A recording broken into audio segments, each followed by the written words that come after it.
भगवान शिव ओगरदानी त्रिकालदर्शी कैलाशी अविनाशी देव अधिदेव महादेव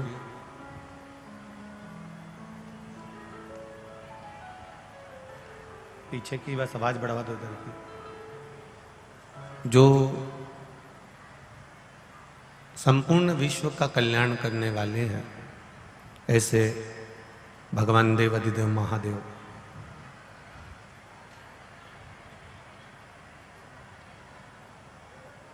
कई लोगों के मन में एक प्रश्न खड़ा हो जाता है कि रोज रोज शिव पुराण आस्था चैनल पर हम सुनते हैं, फेसबुक यूट्यूब पर श्रवण करते हैं,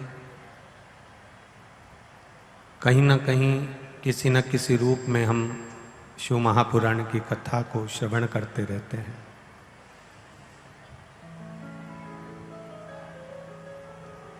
ऐसा क्यों?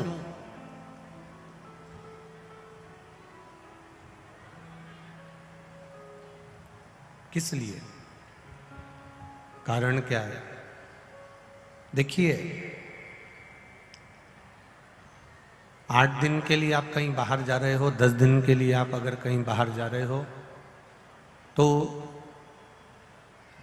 पूरे खिड़की दरवाजे सब बंद कर कर जाते हो। जाते हो कि नहीं जाते हो? खिड़की भी बंद करोगे, दरवाजे भी बंद करोगे। अब 8-10 दिन के लिए आप बाहर गए और आपने सारे खिड़की दरवाजे सब बंद कर दिए, सब कुछ बंद कर कर गए।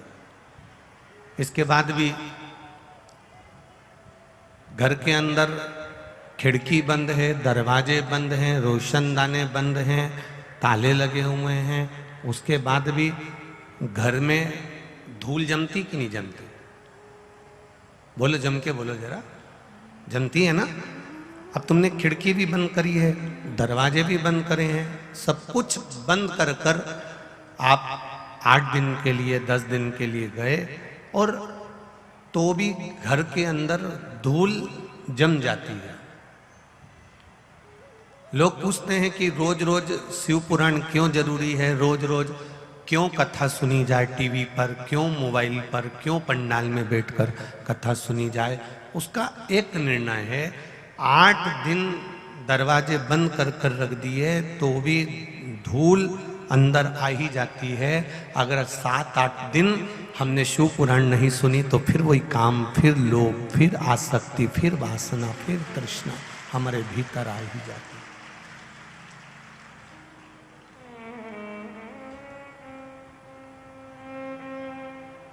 भोजन रोज जरूरी है तो भजन भी रोज जरूरी है।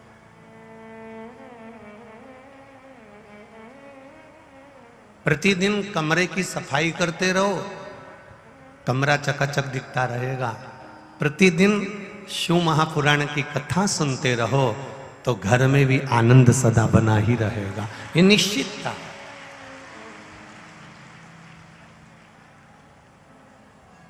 कुछ समाप्त नहीं होता भजन करने से, कुछ खत्म नहीं होता सत्संग करने से, संकीर्तन करने से।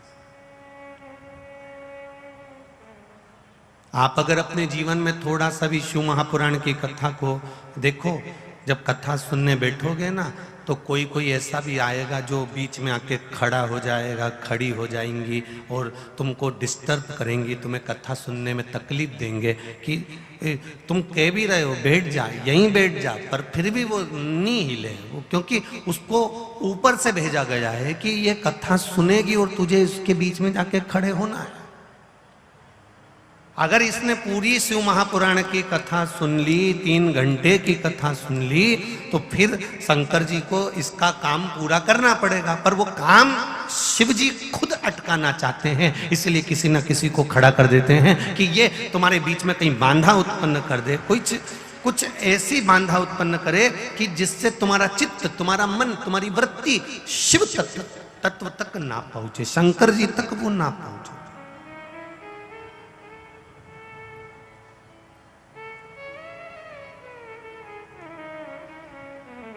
पर हमारे मन को, हमारे चित्त को, हमारी वृत्ति को, हमारे हृदय को हमें शिव तक लेकर जाना। हमारे हृदय को। कोई कहे तुमसे, कई लोग कहते हैं कि संसार में अकेला आया हूं, अकेला जाना है। ना ना ना ना ना, मृत्यु लोक में जन्म लिए हो, कभी अकेले नहीं हो। माता के गर्भ में अगर तुम अकेले होते तो कब के मर गए होते, अंदर सड़ गए होते, अंदर कष्ट भोग रहे होते। पर माता के गर्भ में जब संतान आती है, माता के गर्भ में जब बच्चा आता है, तो उसके साथ वो अकेला नहीं होता। मेरा महादेव एक अंश के रूप में उसके साथ विराजमान होता है। जन्म से लेकर मृत्यु तक, जन्म से लेकर अंतिम अवस्था तक मेरा देवाधिदेव महादेव तुम्हारे साथ में है, जन्म से मृत्यु तक। हां, थोड़ी परीक्षा ज्यादा ले सकता है, थोड़ा कष्ट जिंदगी में आ सकता है। एक पत्र आया है, देखिए।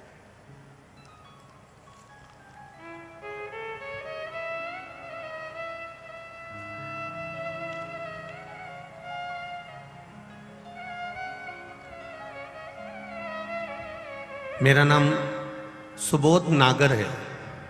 मैं कस्बा दनकोर की रहने वाली हूँ, जिला गौतम बुद्ध नगर की निवासी हूँ।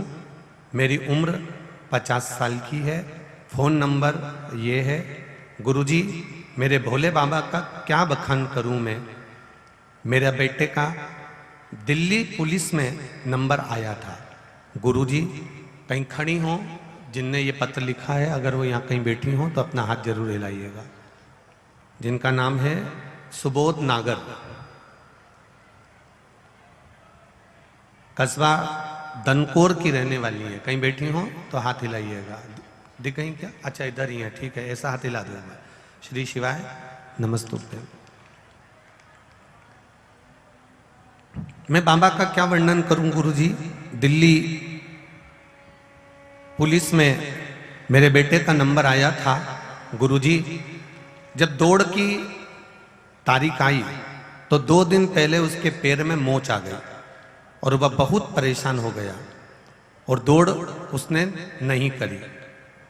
गुरुजी, हम सब भी बहुत परेशान हुए कि सारे पेपर में निकल गया पर दौड़ में रह गया।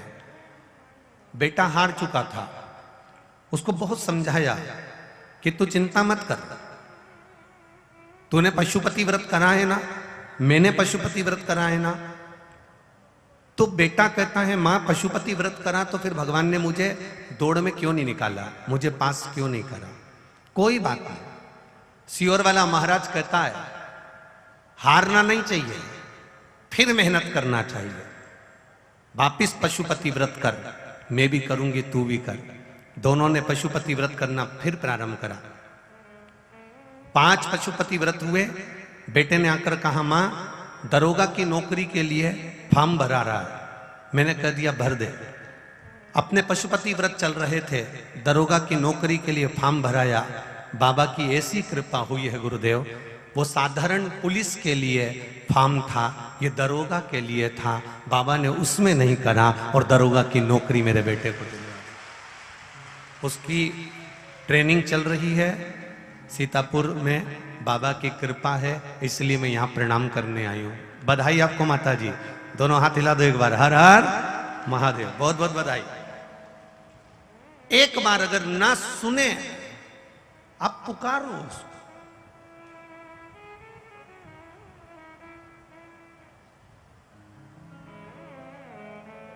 आप आए नहीं और सुबह हो गई, मेरी पूजा की थाली धरी की धरी रह गई। कोई कारण हो सकता है, आपने थोड़ा सा अच्छा सोच के रखा कि मेरा ये काम हो जाना था, मेरा ऐसा हो जाना था, मेरा ऐसा हो जाना था। और हो सकता है तुम्हारे सोचने से भी और अच्छा मेरे देवाधिदेव महादेव ने तुम्हारे लिए सोच कर रखा, उससे अच्छा सोचा, उससे अच्छा विचारा। शिव महापुराण की कथा एक बात कहती है, देवाधिदेव महादेव अपने भक्तों से कहते हैं कि अपने कर्म को करने में पीछे मत हटना। ये कभी मत सोचना कि ये छोटा है कि ये बड़ा है। एक बार अगर हिम्मत हार भी गए, दूसरी बार फिर तैयार होकर खड़े हो जाओ, दूसरी बार हार गए, तीसरी बार तैयार होकर खड़े हो जाओ। एक ना एक दिन परमात्मा आपको आपकी मंजिल तक पहुंचा ही देगा, ये निश्चित था। वो भेजेगा, आप मंजिल तक पहुंचा देगा।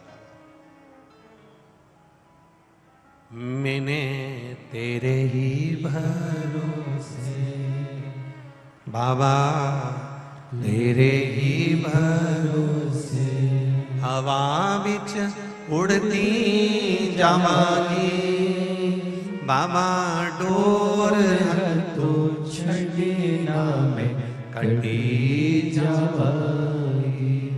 भोले मैं तेरी पतंग, शंभू मैं तेरी पतंग, हवा बिच उड़ती जावांगी बाबा, डोर तो छड़ना में कटी जावांगी। अब करो उससे प्रार्थना।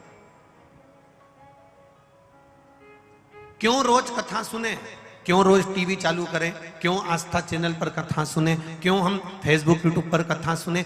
इस हृदय में कहीं फिर वही वैसा ही भावना आ जाए, हमारे भीतर फिर काम की धूल, फिर लोभ की धूल, फिर आसक्ति की धूल, फिर वासना की धूल हमारे भीतर ना समा जाए। इसलिए शिव महापुराण की कथा सुनकर इस चित्त को, इस मन को, इस बुद्धि को, इस आनंद को हमें सदा बनाकर रखना प्रतिदिन।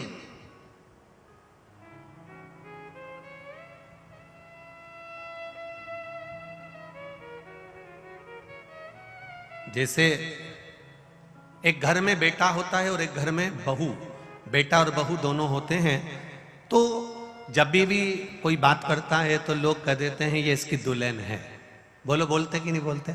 जम के तो बोलो, बोलते हैं ना, ये इसकी दुल्हन है, ये इसकी लाड़ी है, ये इसकी बहू है।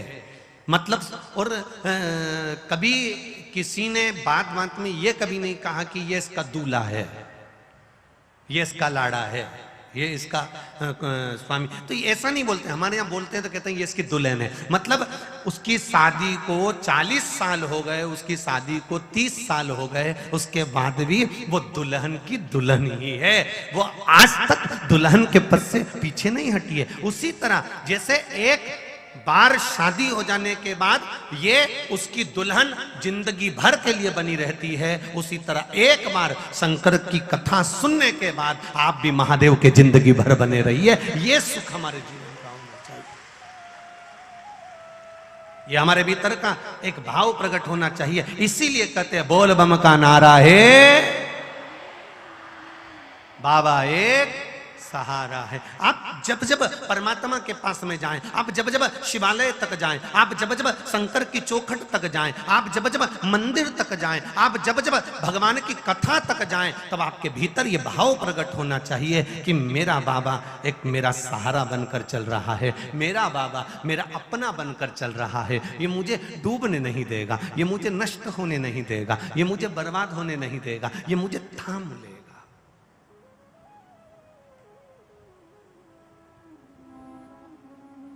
आग लगी आकाश में, पृथ्वी पर गिरे अंगारे, जो सतगुरु ना होते तो मर जाते सारे।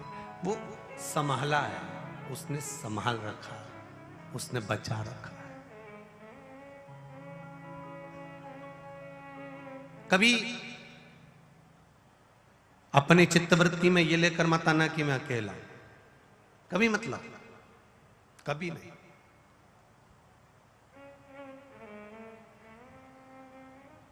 एक बात का अनुभव करना कभी जिंदगी में, हम तो करते ही रहते हैं, आप भी अपने जीवन में एक अनुभव करिएगा। कभी शंकर जी के मंदिर में बैठे हो, शिवालय में बैठे हो और जल चढ़ा रहे हो, कभी अकेले बैठे हो और भगवान शंकर का स्मरण कर रहे हो, श्री शिवाय नमस्तुभ्यम का जाप कर रहे हो, कभी एकांत में बैठे हो, भगवान का भजन कर रहे हो, स्मरण कर रहे हो, अपने दुख का स्मरण कर रहे हो कि मुझे ये तकलीफ आ गई है, भोलेनाथ आप मुझे संभाल लो। कभी तुम्हारी चित्त वृत्ति में एकांत में बैठकर ये विचार आए तो तुम अनुभव करना कि तुम जहां बैठी हो ना, थोड़ी देर अगर आंख बंद करी, आप बैठे बैठे शिव जी को देख रही हो या नंदी को देख रही हो या सोच रही हो, विचार कर रही हो, आप भगवान शिव का अगर गुणगान करी हुई हो, शिव की भक्ति में डूबी हुई हो, तो तुम्हें ऐसा अनुभव होगा कि तुम्हारे पास में से कोई निकल कर गया है, कोई तुम्हें देख रहा है, कोई तुम्हारे पास बैठा हुआ है, कोई ऐसा अनुभव तुम्हारी जिंदगी में आएगा, ऐसा अनुभव तुम्हारे जीवन में आएगा कि कोई मेरे नजदीक में खड़ा हुआ है, कोई मुझे देख रहा है। देखते देखते एकदम तुम्हारा ध्यान जाएगा कि कोई मुझे यहां देख रहा है, कोई मुझे वहां से देख रहा है, कोई मुझे पुकार रहा है, कोई कभी तुम एकांत में शिव भक्ति में लगे हो तो तुम्हें ऐसा अनुभव होने लगेगा कि कोई ने मुझे आवाज लगाई है, कोई मुझे पुकार रहा है। पलट कर देखोगे, जाने का प्रयास करोगे, उससे मिलने का प्रयास करोगे। अकेले बैठे हो, कौन है तुम्हारे साथ में? अब तुम यहां कह रहे हो कि मैं अकेला हूं, पर शिव महापुराण की कथा कहती है मां के गर्भ में जब बच्चा आता है, उस गर्भ में जब बच्चे को प्राण उत्पन्न हो जाते हैं, तब देवाधिदेव महादेव को ये नियम है। यम धर्मराज स्वयं जब भगवान के नंदी बनकर विराजमान हुए, धर्मराज जब नंदी बन गए, धर्मराज जब नंदी के रूप में शिव जी के बनकर रहने लगे, तब धर्मराज ने महादेव से कह दिया था, प्रभु जो गर्भ में रहे, उस गर्भ में रहने वाले बच्चे से अंतिम श्वास तक आपको प्रत्येक संसार में रहने वाले व्यक्ति का साथ देना पड़ेगा। शिव जी ने वचन दे दिया, जब माता के गर्भ में बच्चा आएगा और जब तक वो मरेगा, 80 साल 90 साल 100 साल 150 साल, जब तक वो मरेगा तब तक ये शिव उसके हर पल हर घड़ी हर क्षण साथ रहेगा। अब विचार आपको करना है, जैसे एक चूल्हे के अंदर आप माताएं हैं, बहुत सारे भाई लोग भी बैठे हुए हैं, आप लोगों ने अंदाजा लगाया होगा, कभी कभी एक चूल्हे के अंदर, अभी अब वो भी जान दो, अभी होली निकली है, अभी होली निकली है, अब होली की लकड़ी पूरी जल गई, होली का कंडा, होली की गोबरी, ये सब जल गई, राख राख इकट्ठी हो गई। करें दर्शन की नहीं करें? अब होली की राख राख पड़ी है, पर यदि 1 दिन हो गया, 1.5 दिन हो गया, 2 दिन हो गया, होली की राख राख पड़ी हुई है, और राख पड़ी थी और इतने में कहीं से जम के हवा का झोंका आ जाए, एकदम तेज हवा चल जाए, तो उसमें कहीं ना कहीं का एक अंगारा ऐसा रहता है जो धधक जाता है, जिसमें प्रकाश नजर आ जाता है। उसी तरह भगवान तो तुम्हारे साथ हर पल है, मेरा शिव तुम्हारे साथ हर घड़ी है, मेरा भोलेनाथ तुम्हारे साथ पल पल में कदम से कदम मिलाकर चल रहा है, तुम्हारी श्वासों के साथ मेरा महादेव चल रहा है। बस एक भक्ति का हवा का झोंका आना चाहिए तो मेरा महादेव प्रकट हो सकता है, उसको प्राप्त किया जा सकता है। एक पवन का झोंका होगा, शिव तत्व सम्मुख होगा।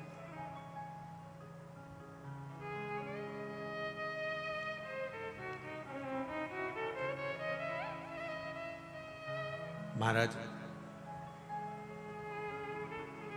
वो तैयार है, कहीं छुपा हुआ है, उस छुपे हुए मेरे देव अधिदेव महादेव को एक भक्ति के बल पर प्रकट किया जा सकता है। कई लोग बड़ा आश्चर्य करते हैं कि शिव महापुराण में ऐसा क्या है। कई लोग सियोर वाले महाराज के लिए बोलेंगे भी, अपशब्द भी बोलेंगे, ताने भी देंगे। क्या होता है शिव पुराण सुनने से? बेलपत्री खाने से ऐसा हो जाता है क्या? शंकर को जल चढ़ाने से ऐसा हो जाता है क्या? ये इतने पत्र रोज आते हैं, प्रतिदिन यहीं पड़े रहते हैं। आप उसमें अंदाजा लगाइएगा। एक पत्र देखिए,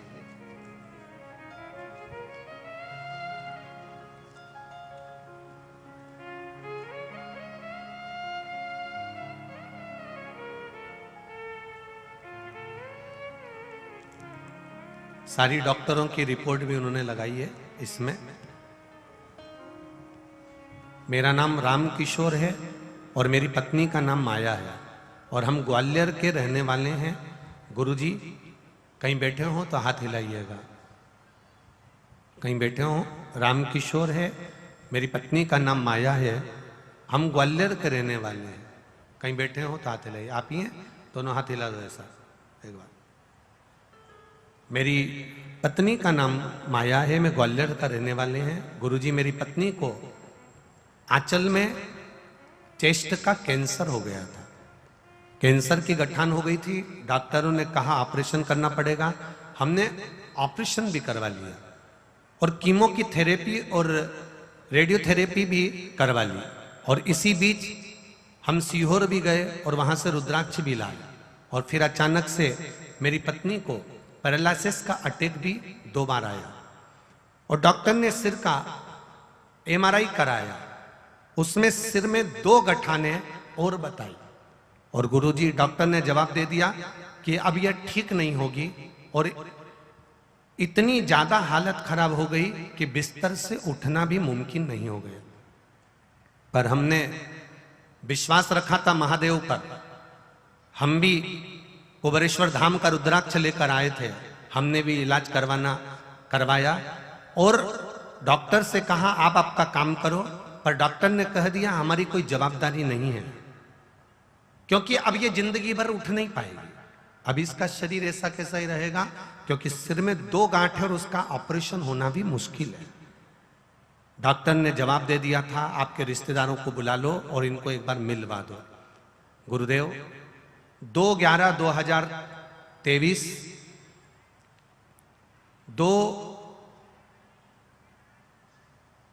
2022 फरवरी 2023 जिसकी रिपोर्ट नॉर्मल आने के लिए हमने देवाधिदेव महादेव से प्रार्थना करी। गुरुदेव सीटी स्कैन कराया, डॉक्टर ने साफ मना कर दिया, हमारे रिश्तेदारों को मिलने का बोल दिया कि इनको एक बार मिला दो। अब गुरुदेव वो रुद्राक्ष आप उनके यहाँ से लाए, वो शिव जी के कलश में गलाकर शिव जी को चढ़ाना और उस पानी को इसको मुख में लगाना। डॉक्टर मना कर रहे हैं। हमने कहा आप कह रहे हो कि रिश्तेदारों को मिला दो, तो हम उसको गंगा जल ही दे रहे हैं, इसे समझ लो कि अब वो जाने वाली है। हम रोज जल चढ़ाते, वो जल उसको देते, एक बेलपत्री शिव जी पर चढ़ाकर उठाकर लाते, वो उसके पास रख देते।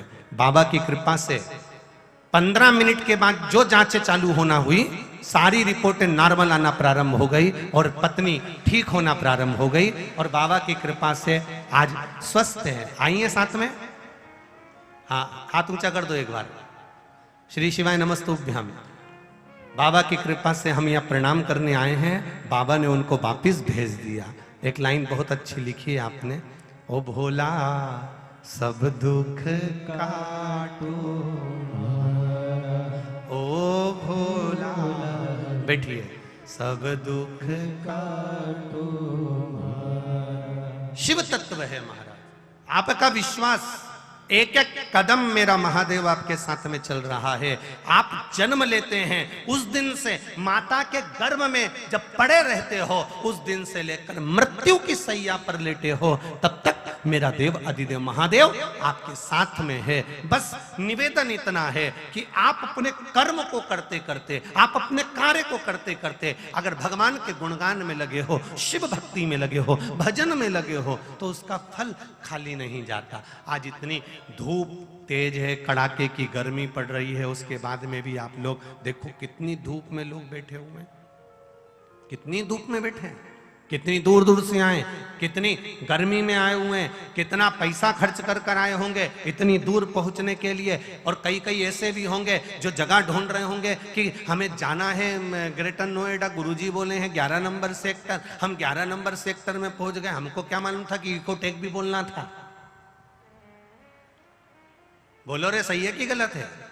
वहां पहुंच गए, वहां से फिर आए, फिर इधर उधर ढूंढते ढूंढते 2-2 ढाई-ढाई घंटे हो गए। कोई कोई सुबह 9 बजे का निकला और ढूंढते ढूंढते ढूंढते ढूंढते ढूंढते ढूंढते तब जाकर यहाँ पहुंचा। कोई 8 बजे का निकले तब यहाँ पहुंचे। जरा विचार करिएगा, आप कथा को नहीं ढूंढ रहे हो, आप सीहोर वाले महाराज को नहीं ढूंढ रहे हो, आप मेरे महादेव को ढूंढ रहे हो। वो मिल जाए, वो मिलेगा, प्राप्त तो होगा।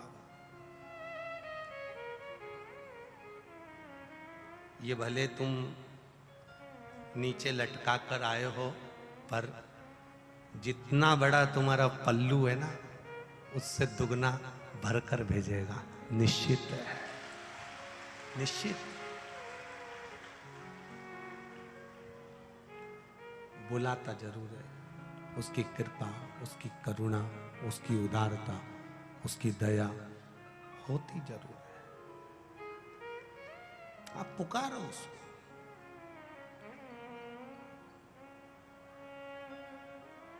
दिल से उसको जब पुकारोगे, दिल से आप उसको कहोगे, वो सम्मुख आएगा, पहुंचेगा। बस दिखावा नहीं करना। यदि हमने दिखावे से अगर परमात्मा को पाने का प्रयास करा तो वो परमात्मा कभी नहीं मिला है। शिव मंदिर में भी जाना है तो हमको केवल विश्वास के बल पर जाना है, उसकी दृढ़ता के बल पर जाना है, उसके भरोसे पर जाना है। और विश्वास रखकर जब हम उसकी शरणागति की ओर जाएंगे तो वो आप रूप प्राप्त हो अपने आप। पत्थर में चिंगारी है, उसको प्रकट करना आना चाहिए। लकड़ी में भी आग है, उसको प्रकट करना आना चाहिए। सर्वस्व परमात्मा है, उसको देखने की दृष्टि तुम्हें चाहिए।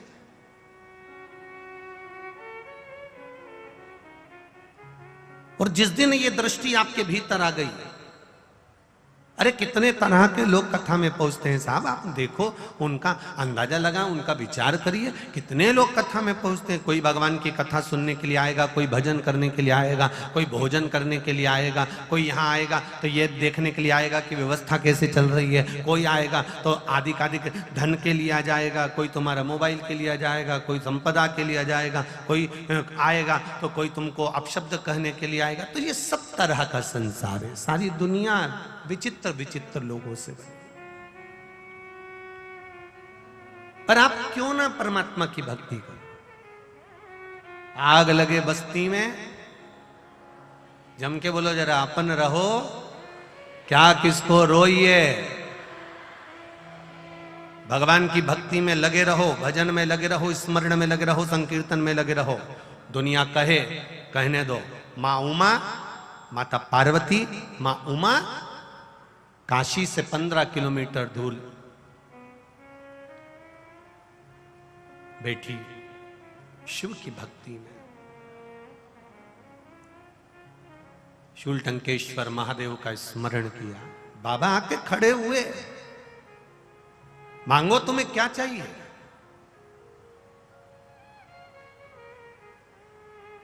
मैं तुम्हें क्या प्रदान कर सकता हूं। जिसका नाम ओघड़ दानी है, जिसका केवल नाम ओघड़ दानी है, वो कोई साधारण नहीं है। ओघड़ दानी का मतलब होता है कि उसके दरवाजे से कोई खाली ना गया।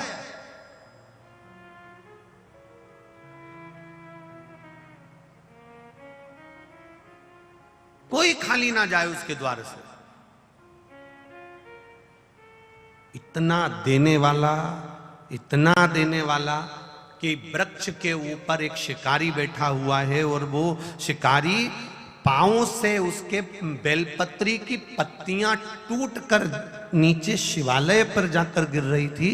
एक एक बूंद पानी जब पी रहा था, होठों से टपक कर नीचे जा रहा था और शिवालय पर गिर रहा था। जरा विचार करिए, पैर से टूटी हुई बेलपत्री, पेड़ से, पांव से टूटी हुई पत्ते नीचे जमीन पर जाकर गिर रहे हैं। जल के छाजल से जल नीचे गिर रहा है और मेरा ओघड़दानी प्रकट हो जाता है और आशीर्वाद दे देता है। जरा विचार करिए, ऐसा संसार में कोई देव हो तो जरूर बताना, जिसके ऊपर कुछ चढ़ भी गया तो उसको क्रोध नहीं है।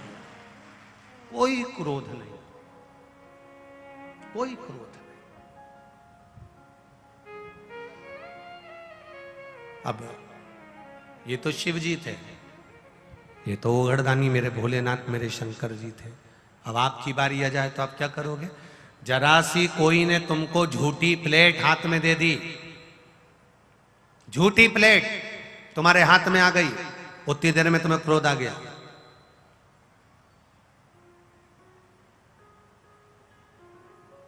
कप में चाय पी, पड़ोसन ने कह दिया ये कप मेरा भी ले जा, उतने में क्रोध आ गया, उतने में गुस्सा। जरा सा झूठा पात्र तुम्हारे पास आया और तुम्हें क्रोध आया। किसी ने झूठा पानी तुमको पीने को दे दिया, तुम्हें क्रोध आया। किसी ने झूठी थाली तुम्हें खाना खाने के लिए दे दी, तुम्हें क्रोध आया। तुम्हें झूठा दूध का गिलास किसी ने दे दिया, आधा पिया और आधा तुम्हें दे दिया, तो तुम्हें क्रोध आया। पर मेरे महादेव को, मेरे ओघड़दानी को, मेरे देवाधिदेव महादेव को मिला। शिवजी जानते हैं संसार में अच्छा कहां है, मिलेगा तो झूठा ही मिलेगा, झूठा।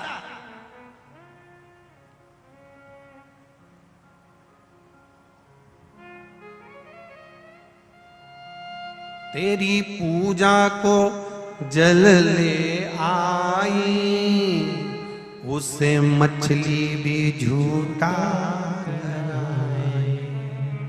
तेरी पूजा में दूध ले आई, उसे बछड़ा भी झूठा कराए। तेरी पूजा में फूल ले आई, उसे भंवरा भी झूठा। तेरी पूजा में शक्कर, मिश्री, पेड़ा, लड्डू ले आई, उसे चींटी भी झूठा कराए। झूठा कैसे चढ़ाऊं तुझे, कैसे रिझाऊं महादेव, भोले कैसे करूं तेरी सेवा, कैसे करूं। अब किसी ने, माता पार्वती जी ने कहा कि फूल भंवरे ने झूठा कर दिया, पानी मछली ने झूठा कर दिया, दूध बछड़े ने झूठा कर दिया, लड्डू चींटी ने झूठा कर दिया। अब इतना सब ये झूठा झूठा है और आप पर चढ़ रहा है तो भी आप प्रसन्न हो जाते हो। शंकर भगवान ने कहा यही तो संसार है, यही संसार।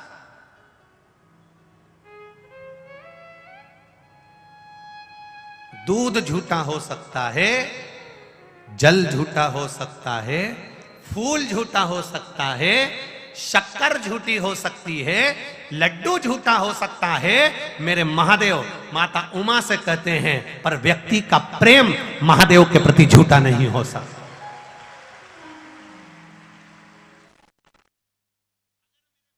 है तो प्रेम से आता, मेरे मन तो एक भरोसा लेकर आ रहा है, और भरोसे से वो दिखता नहीं है। भरोसा अगर विश्वास पक्का है उसका, दृढ़ पक्का है उसका।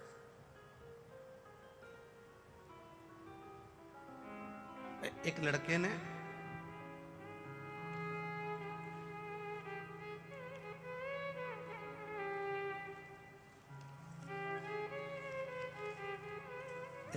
ने अपनी मार्कशीट लगाई है। लोकेश कुमार, माता श्रीमती रेणु गुप्ता, पिता श्री रमेश प्रसाद गुप्ता, मोतीहारी बिहार का निवासी हूं। कहीं बैठे हो तो हाथ हिलाइएगा। आप ही हैं? दोनों हाथ हिला दो ऐसा, एक बार दोनों हाथ हिला दो ऐसा। मोतीहारी बिहार का निवासी हूं। 12वीं बोर्ड के परीक्षा के पूर्व मेरा एक मित्र आदर्श रमन के द्वारा मुझे एक वीडियो भेजा गया, जिस वीडियो में आपने बेलपत्र और शहद का उपाय बताया था। दुनिया के लोग उस बेलपत्र और शहद के उपाय को हंसी समझते हैं। मैंने सोचा इसे प्रयोग करके देखते हैं। मैं हर एक विषय के परीक्षा के पहले पढ़ाई भी खूब करता। पढ़ाई के साथ में आपने कहा था कि कर्म करना, और कर्म के साथ में फिर शिव पर विश्वास करना। एक बेलपत्री ले जाता, शिव जी को शहद लगाकर आता। मेरे दोस्त मुझ पर हंसते। 12वीं बोर्ड की परीक्षा में मैंने भी बाबा से कह दिया था, बेलपत्र लगा रहा हूं, पहली बार किसी महाराज के कहने पर जा रहा हूं, और वो भी उसको देखा नहीं महाराज को, पर पहली बार शंकर के मंदिर जा रहा हूं, आज तक किसी के चक्कर में नहीं पड़ा। परसेंट अगर आ गया ना बाबा तो मानूंगा कि शिव पुराण है। बेलपत्री लगाता, परीक्षा देने चले जाता। खूब पढ़ाई करी, दिल से पढ़ा और दिल से बेलपत्र लगाई। गुरुजी विश्वास किसको कहते हैं? मेरा 95% रिजल्ट आया और मैं उसकी मार्कशीट लगाकर भेज रहा हूं। यह शिव तत्व है। बधाई बाबू आपको। हर हर महादेव। बैठिए। श्री शिवाय नमस्तों। यह शिव तत्व है। भरोसा किसको कहते हैं? विश्वास किसको कहते हैं? जल झूठा हो सकता है, दूध झूठा हो सकता है, चढ़ाने वाला पुष्प झूठा हो सकता है, मिठाई चींटी की झूठी हो सकती है, पर आपका शिव के प्रति प्रेम और विश्वास कभी झूठा नहीं हो सकता। आप करो उसके प्रति लगा, आप लगो उसकी दृढ़ता में, उसके भरोसे। आप जब उसके भरोसे में रहोगे, भोलेनाथ दया करना मैं तेरे भरोसे। आप उसकी दृढ़ता में लगिए, आप उसके भरोसे में लगिए, आप उसके भाव में, इतने शुद्ध भाव में जुड़ जाइए कि वो आपका हो जाए और आप उसके हो जाए। मेरा एक निवेदन, कैमरा आपकी ओर आए तो आपको खड़े होने की जरूरत नहीं, क्योंकि यहाँ पर जितने श्रोता हैं ये शिव को पाने आए हैं, कैमरे के लिए नहीं आए हैं। इसलिए आप बार बार, बच्चे भी अगर खड़े हों तो उनको भी नीचे बिठाना है, हाथ नहीं हिलाना है। आप लोग आनंद से कथा सुनो। कैमरे वाले का काम है कैमरा चलाना, आपका काम है शंकर की भक्ति करना। इतनी दूर से 200, 300, 500 रुपए खर्च कर कर, ऑटो में चलकर, दिन भर भूखे रहकर यहाँ पहुँचे हो तो केवल कैमरे के लिए नहीं पहुँचे हो। आपका विश्वास आप शिव से जोड़ कर रखो। मेरा बाबा जब देगा तो खाली नहीं भेजेगा। विश्वास पक्का कर कर, दृढ़ होकर चलो, विश्वास।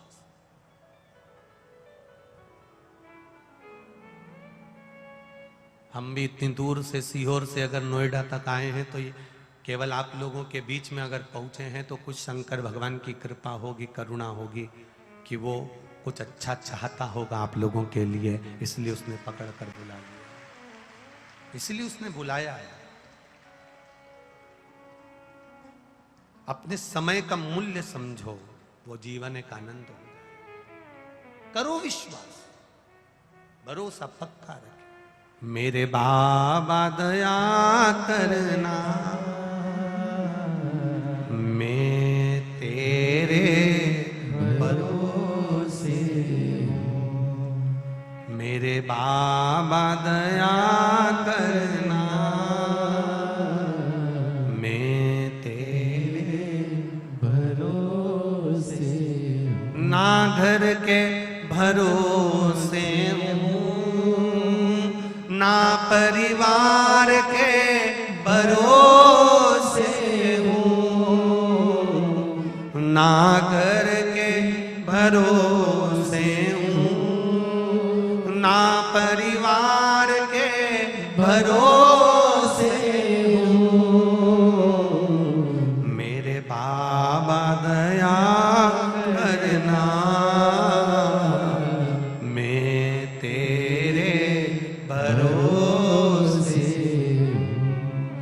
मेरे बाबा दया करना मैं तेरे भरोसे। उमा शिव जी से कह रही हैं, आप आए, आपके आने का मुझे बहुत खुशी है, बस इतनी करुणा कर दो, कृपा कर दो कि संसार के लोगों की झोली, संसार के लोगों की जिंदगी में कभी दुख ना आए, कभी कष्ट ना आए, उनकी झोलियां खुशियों से भर दो।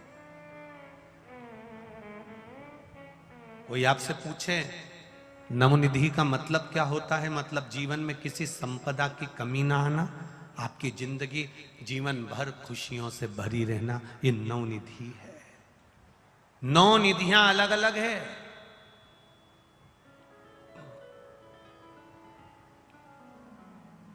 ये नवनिधि आप दे दीजिए, आप प्रदान कर दो।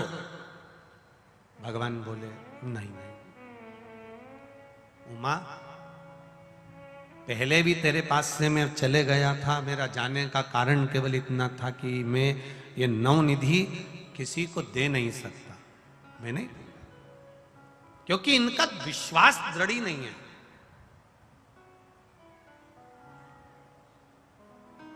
एक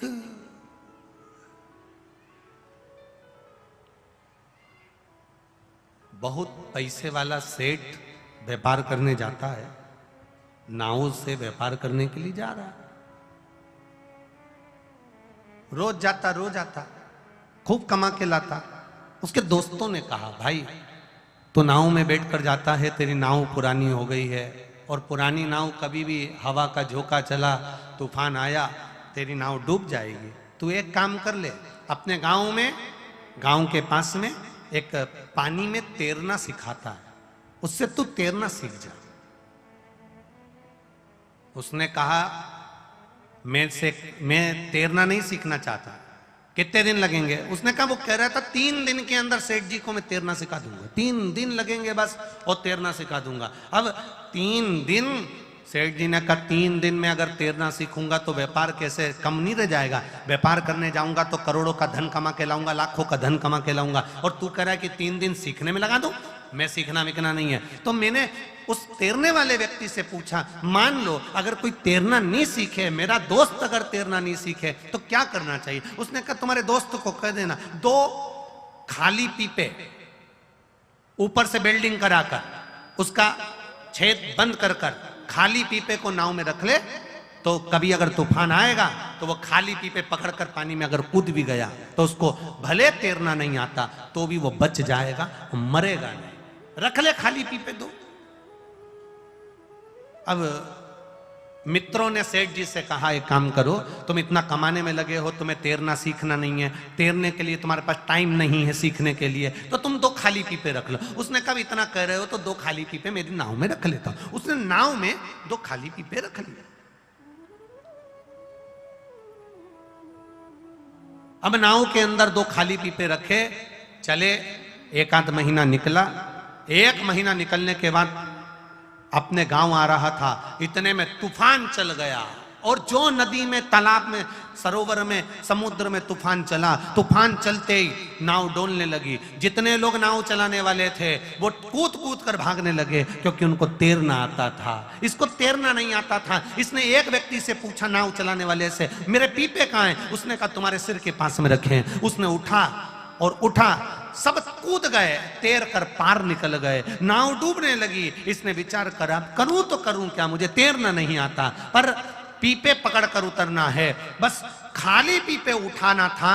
उसी के पास में 2 पीपे भरे हुए सोने की मुद्राओं से रखे हुए थे, जिसको वो कमा कर ला रहा था। उसके मन में आया, अगर खाली पीपे लेकर कूदा तो क्या मतलब का, भरे हुए पीपे मेरे सोने से भरे हुए, मुद्राओं से भरे हुए हैं, इनको कैसे छोड़ दूं, कैसे छोड़ूं इन्हें, कैसे छोड़ूं? मुद्रा से भरे हुए ये पीपे, सोने की मुद्राओं से भरे हुए ये पीपे, मैं इनको छोड़ूं कैसे? खाली पीपे उसने छोड़ दिए नाव के अंदर, और भरे पीपे लेकर कूद गया। आखिरी में जाकर डूब गया, मर गया, समाप्त हो गया। ये सेठ की कथा नहीं, ये अपनी कथा है। हम भी भरे पीपे संभालने में लगे हुए हैं। ये जमीन मेरी, ये जायदाद मेरी, ये संपदा मेरी, ये प्रॉपर्टी मेरी, ये गाड़ी मेरी, ये बंगला मेरा, ये घर मेरा, परिवार मेरा। हम केवल भरे हुए पीपों को संभालने में लगे हुए हैं, पर 2 पीपे, राम नाम के 2 अक्षर, कृष्ण नाम के 2.5 अक्षर, पंचाक्षर मंत्र शिव का, 1 नाम भगवान का, यदि 2 पीपे खाली अर्थात 2 अक्षर का नाम हम अपने पास रख लेते तो शायद भवसागर से पार उतर गए होते, पर नहीं उतर। हमने प्रॉपर्टी जोड़ी, हमने धन बनाया, हमने गाड़ी बनाई, हमने बंगला बनाया, हमने संपदा बनाई, हमने सत्ता बनाई। 25 लाख की गाड़ी में घूमने वाला भी एक दिन 25 रुपए के लोटे में भराकर हरिद्वार पहुंच जाता है।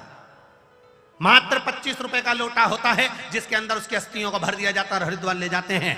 पिंडदान करा, ब्राह्मण को भोजन कराया, और पिंडदान करके लोग पिंड छुड़ा लेते हैं। फिर कोई संबंध नहीं, फिर कोई नाता नहीं, कोई रिश्ता नहीं। कितनी प्रॉपर्टी, कितना धन, कितना वैभव, कितनी सत्ता, कितनी दौलत, एक जरा सा व्यक्ति को रोग आता है और उसका पूरा जीवन निचोड़ जाता है। भगवान से कहता है, जब बीमार पड़ा तो डॉक्टर कहता है मॉर्निंग वॉक करो, घूमने जाओ, थोड़ा कम खाओ, अभी नहीं पत्नी कहती थी, परिवार वाले कहते थे कि देखो थोड़ा सावधानी से रहो, थोड़ा सावधानी से रहो। नहीं, मेरी प्रॉपर्टी, मेरी जायदाद, मेरी संपदा, मेरी सत्ता, मेरा वैभव, मेरी गाड़ी, मेरा बंगला, मेरी दौलत, मेरी सत्ता, बस उसमें रमा रहा, रमा रहा, रमा रहा।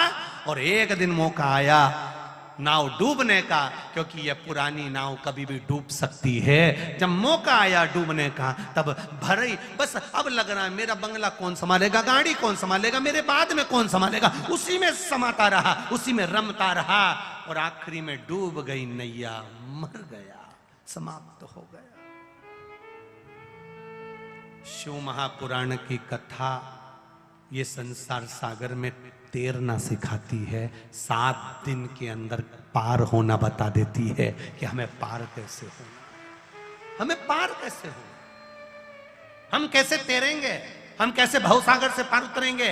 केवल करोड़पति भी अगर कमाता है तो 2 रोटी खाता है, गरीब भी कमाता है तो 2 रोटी खाता है, पर चैन की नींद किसको आती है? डनलप के गद्दे पर सो रहे हो, रात की नींद गायब है। लोग कहते हैं कि बहुत पैसा आ गया, बहुत दौलत आ गई, बहुत बड़े हो गए, तो तुम सोचते हो कि तुम्हें नींद अच्छी आ रही है। ध्यान रखना, जब तक आप 11 वर्ष के अंदर रहते हो ना, तब तक नींद लेते हो, और 11 वर्ष से जैसे जैसे आपकी उम्र बढ़ती जाती है, आप नींद नहीं लेते हो, सोते हो। क्या करते हो? जम के बोलो जरा। सोते हो। नींद और सोने में अंतर है। जब बच्चा सोता है ना, उसको सोना नहीं कहते, वो नींद में रहता है, अलमस्त, कभी मुंह चलाता रहता है, कभी बिटनी हाथ के अंगूठे को पीता रहता है, पांव पटकता रहता है, एक करमट से हाथ रखकर सोता रहेगा। ये बच्चा जब तक छोटा है तब तक वो नींद ले रहा है। जब तक तुम छोटे हो, परमात्मा की कथा में जब तक तुम बैठे हो, समझ लेना कि तुम नींद ले रहे हो, और संसार में जब पड़े हो तो समझ लेना कि केवल सो रहे हो, नींद नहीं आ रही। कितना वैभव लोगों के पास में है, पर सो रहे हो, नींद नहीं है। डनलप का गद्दा है, एसी का रूम है, इतना वीआईपी गद्दा, इतना वीआईपी गद्दा, इतना जोरदार गद्दा, चादर भी इतनी जोरदार, रजाई भी एकदम मलमल की। उसके बाद भी सवेरे उठते से बोली हमारी कमर बहुत दुख रही है।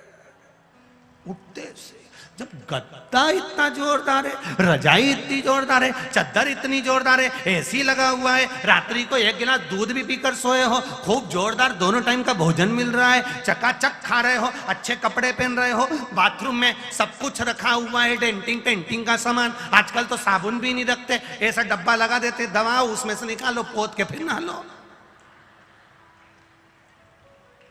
विचार करो जरा, कितना विचित्र है।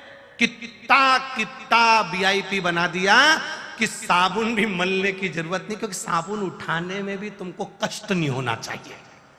तो आजकल कौन सा एक वो ऐसा आ गया, दीवार पे टंगा रहता है, और उसकी बटन यूं दबाओ, निकालो, और पूरे शरीर पे पोत पुता के और नहा लो। क्या बोलते हैं उसको? हाँ, जो भी बोलते हो तुम समझ जाओ, नोएडा वाले, खत्म काम है। तुम्हें समझ में आ गया नहीं तो अपने को सब बात समझ में आ गया हो, बहुत बतना लो। कितना वीआईपी। और बच्चा कुचा, पहले के समय में नेपकिन टांगते थे कि हाथ पोंछ लेंगे, आज के जमाने में उसकी भी मशीन आ गई, बस हाथ धो के यूज कर दो, ने सूखी गया। अब इतना वीआईपी, इतना वीआईपी, इतना वीआईपी, इतना वीआईपी, घड़ी भी कंपनी की, चादर कंपनी की, कपड़े कंपनी के, मरोगे तब कफन कौन सी कंपनी का होगा ये तुमको भी नहीं मालूम है। कौन सी कंपनी का पहनोगे, किसको मालूम है। लिख कर जाना, बांस कंपनी का लाना। 4 बांस, 40 कंडे, 4 कंधे, तो कोई भी दे देगा। और जिंदगी भर हम यही सोचते रहे हमारा कौन साथ देगा, कौन साथ देगा, कौन साथ देगा। कोरोना महामारी ने सबको दिखा दिया जो अपने थे वो भी दूर हट गए थे। कोई नहीं जाता है, कौन पहुंचता है? कोई नहीं। अंत समय प्रभु आना पड़ेगा, वचन दिया तो निभाना पड़ेगा। आए ना आए प्रभु कुटुंब कबीला, अंत समय प्रभु आना पड़ेगा। संसार का बड़ा विचित्र नियम है। माता उमा ने भगवान महेश से कहा, आप नवनिधि संसार के लोगों को दे दीजिए, इनको सारा सुख दे दीजिए, कोई दुखी ना हो, कोई की आंख में आंसू ना हो, कोई रोए ना, ऐसा संसार के लोगों को दे दो। भगवान महेश ने कहा, नहीं हो सकता, ये नहीं हो सकता।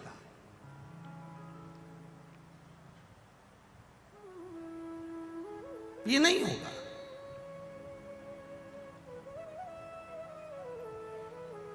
क्योंकि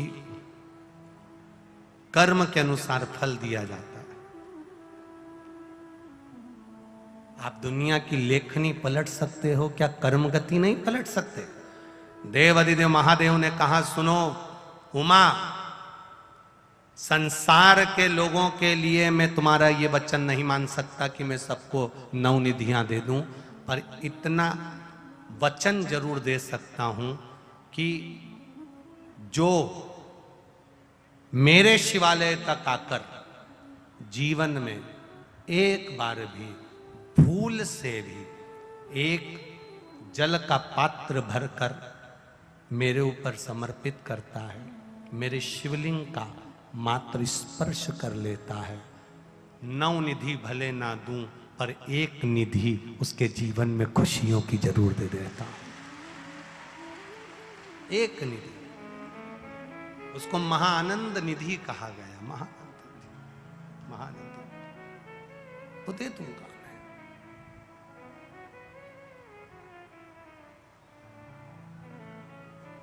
आप उसके मंदिर तक गए हो, उसके देवालय तक गए हो,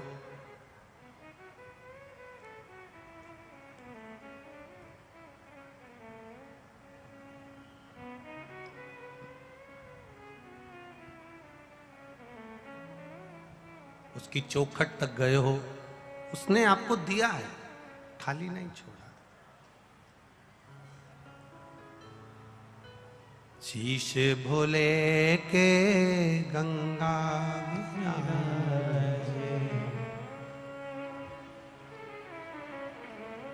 महाराज शिव भक्ति भोले को, भोले बाबा को मना कर देख, सारे दुख मिट जाए। आप भक्ति में जब रमे, भजन में जब रमे, संकीर्तन में जब रमे, कीर्तन में जब रमे, शिव की भक्ति की ओर जब रमते हैं तो शिव एक निधि आपको दे देते हैं, एक निधि, और वो आनंद की निधि मेरा देवाधिदेव महादेव आपको दे देता है। आनंद की निधि। पार्वती जी ने, मां उमा ने कहा कि आप नवनिधियां संसार के लोगों को नहीं दे सकते। शिव जी कहते हैं देने को तैयार हूं, बस विश्वास दृढ़ हो, भरोसा पक्का हो, भरोसा पक्का, विश्वास दृढ़ हो, मिल जाए।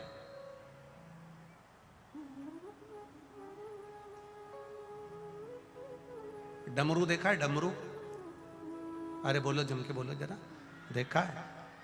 उसको ऐसे पकड़कर ऐसे ऐसे बजा देते हैं, देखा हो आपने? वो बजाया भैया ने, ठीक है। अब वो डमरू जो बजता है ना, उसमें जब माता सरस्वती को बहुत अभिमान आ गया था, माता सरस्वती को बहुत अहंकार आ गया था, माता सरस्वती के भीतर अभिमत्ता जब आ गई थी, अभिमान जब आ गया था, बहुत अहम, कि मैं संसार में स्वर देने वाली, मैं संसार में विद्या देने वाली, तब देव अधिदेव महादेव ने आकर माता सरस्वती को भी स्वर प्रदान करा था। 14 बार डमरू का नाद कर कर माता सरस्वती को स्वर दिए थे। जब 14 बार डमरू भगवान देवादिदेव महादेव ने बजाया था, तो उसमें से हमारे वेदों के, हमारे शास्त्रों के श्लोकों के अक्षर प्रकट हुए थे।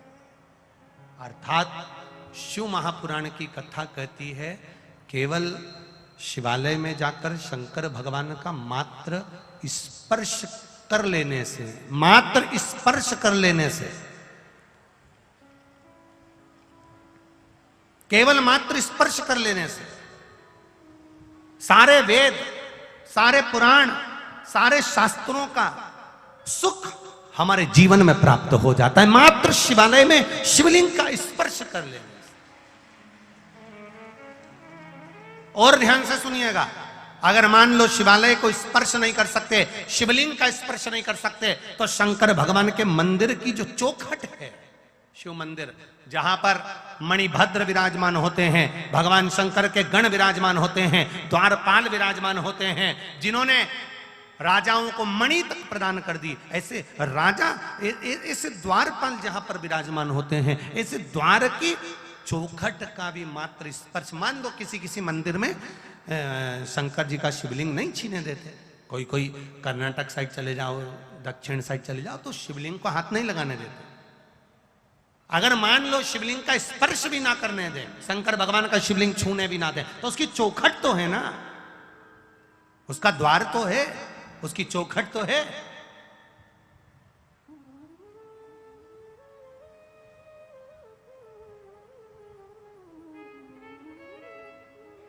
केवल चौखट का स्पर्श, चौखट का मात्र स्पर्श कर लेने पर भी शिवलिंग के स्पर्श का फल प्राप्त हो जाता, केवल चौखट का स्पर्श कर लेने पर।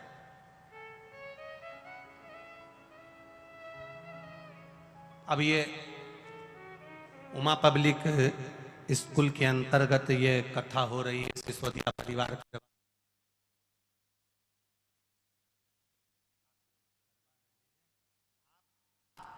कोई सोचे कि हम पंडाल के अंदर ही जाकर बैठे, हम टेंट के अंदर ही जाकर बैठे, शिव पुराण कर रही है, नहीं है वो जगह, नहीं है जगह। आप जहां बैठे हो, कहीं छांव मिल जाए, कहीं दरवाजे के बाहर, कहीं चौखट पर, जहां बैठे हो वहां की भूमि को भी अगर आप केवल छूकर, मस्तक से लगाकर, जब तक 7 दिन शिव पुराण चले तब तक इस धरा का मात्र स्पर्श कर कर मस्तक पर भी लगा लिया, तो समझ लो कि कैलाश पर्वत की रज तुम्हारे पास में है, कैलाश पर्वत की रज तुम्हारे पास।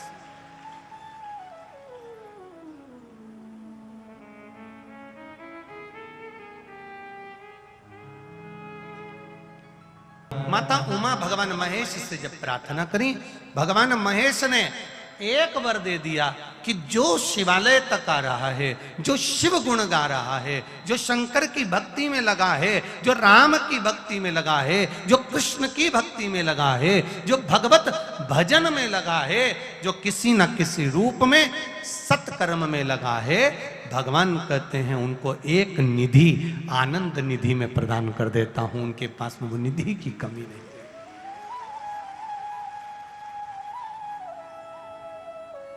आपकी करी हुई प्रार्थना, आपका करा हुआ भजन खाली नहीं जाता। अब माता उमा ने कहा कि 9 निधियां एक साथ मिल जाए, ऐसा कोई क्रम हो। शिव जी कहते हैं मेरे अंश से, मेरे अंश से माता अंजना के गर्भ से एक बालक जन्म लेगा, जिसका नाम, जम के बोलो, हनुमान होगा। वो बालक जो हनुमान होगा, अशोक वाटिका में जहां पर मां जानकी जी विराजमान होंगी, जब हनुमान वहां पहुंचेंगे तब मैं स्वयं तो नहीं दे पाऊंगा, पर जानकी जी से हनुमान को वर दिलवा दूंगा। तो हनुमान 9 निधियां, 8 सिद्धियां भजन करने वाले को तुरंत प्रदान करना प्रारंभ कर दे। और आया शंकर सुमन केसरी नंदन, शंकर भगवान के ही स्वरूप में।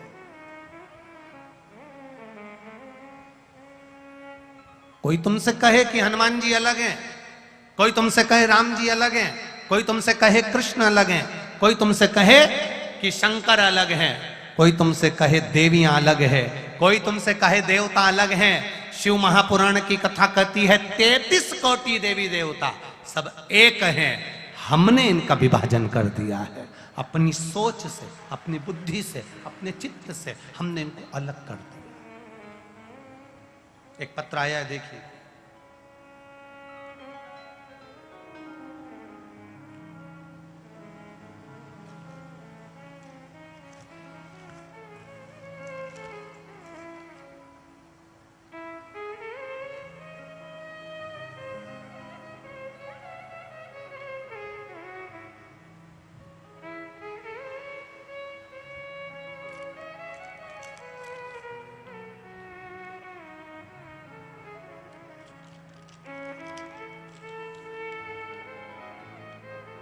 स्मृति अग्निहोत्री, निवासी सिथरौली, हाथरस जंक्शन, जिला हाथरस।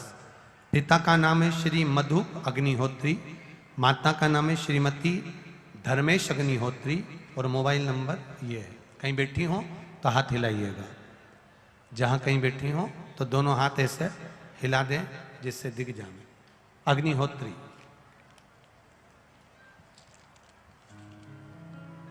स्मृति अग्निहोत्री, सिथरौली, हाथरस जंक्शन, जिला हाथरस। कहीं बैठी हो तो अपना हाथ जरूर हिलाएं, जहां कहीं भी बैठी हो। आपने लिखा है, भोले बाबा की कृपा का मैं क्या बखान करूं। मेरी बेटी ने 2018 में रेलवे लोको पायलट का टेस्ट दिया था, लेकिन देखते देखते उसमें परेशान हो गई थी, पर उसका परिणाम घोषित नहीं हुआ। लेकिन कोरोना की वजह से लॉकडाउन लग गया और उसका परिणाम भी रुक गया। मेरी बेटी परेशान हो गई, लेकिन उसने हिम्मत नहीं हारी गुरुदेव। फिर दूसरी बार नौकरी की तैयारी करी और दूसरी बार फिर दिया, फिर नहीं हुआ। 2 नंबर से फिर हार गई। आखिरी में 2019 में मैंने टीवी पर आपकी कथा देखी। पहली बार तो मैंने उससे भी टेस्ट देने जाओ तो बेटी से कहा कि एक बेलपत्र पर शहद लगाकर जाना, पूरी मेहनत करना। महाराज कहता है टीवी पर, और मेहनत के साथ में एक बेलपत्री पर शहद लगाकर जाना, और अब की बार एग्जाम दे। फिर मेरी बेटी ने वापिस रेलवे लोको पायलट का फिर टेस्ट दिया, और मैंने पशुपति व्रत करना प्रारंभ करा। मेरी बेटी ने भी पशुपति व्रत करना प्रारंभ करा। हम बेटी को लेकर कुबेरेश्वर धाम भी गए, वहां से बाबा को प्रार्थना कर कर कंकर शंकर को पूजन कर कर आए।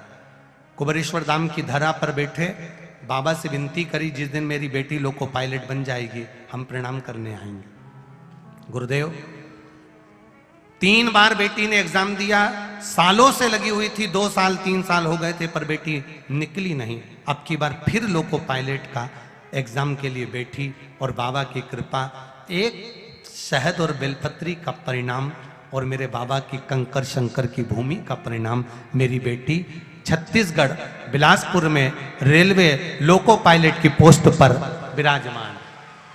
यह शिव तत्व है, योग घड़ी है, कैलाशी अविनाशी। आपकी चित्तवृत्ति, आपका भजन, आपका कीर्तन, आपका मंत्र जाप, आपका स्मरण आपको सुख देता ही है। करो भजन। पत्र तो इतने सारे हैं कि इनको बांचेंगे तो कथा ही रह जाएगी। आप खुद, और मेरा विश्वास कहता है आपके भीतर भी शिव समाया है। और अगर आप चित्त वृत्ति से, मन से अगर कथा का रसपान कर रहे हो, भले आस्था चैनल पर सुन रहे हो, फेसबुक यूट्यूब पर सुन रहे हो, भले इस भूमि पर बैठकर सुन रहे हो, पर दिल से, मन से आपने अगर कहा कि भोला सब दुख काटो हमारा, ओ भोला सब दुख काटो हमारा, सुनेगा, सुनता है। शिव जी ने वर दे दिया, स्वयं के अंश से अंजना माता के गर्भ से शिव प्रकट हुए और शंकर स्वयं हनुमान के रूप में प्रकट होकर फिर संसार के लोगों को नवनिधियां देने के लिए आतुर हुए। पर माता उमा जी ने कहा, हे बाबा, हे भोलेनाथ, हे त्रिकालदर्शी, हे कैलाशी, हे अविनाशी, ऐसी कृपा करिए ना इसके संपूर्ण जगत का कल्याण हो जाए। बार बार जीव पुनरपि जननम पुनरपि मरणम 84 लाख योनियों में जन्म मृत्यु के प्रपंच में ना फंसे, ऐसी कुछ कृपा कर दीजिए। बाबा देवाधिदेव महादेव ने कहा, सुनो पार्वती, सुनो उमा, केवल संसार का मनुष्य ही 84 लाख योनियों में नहीं पड़ता।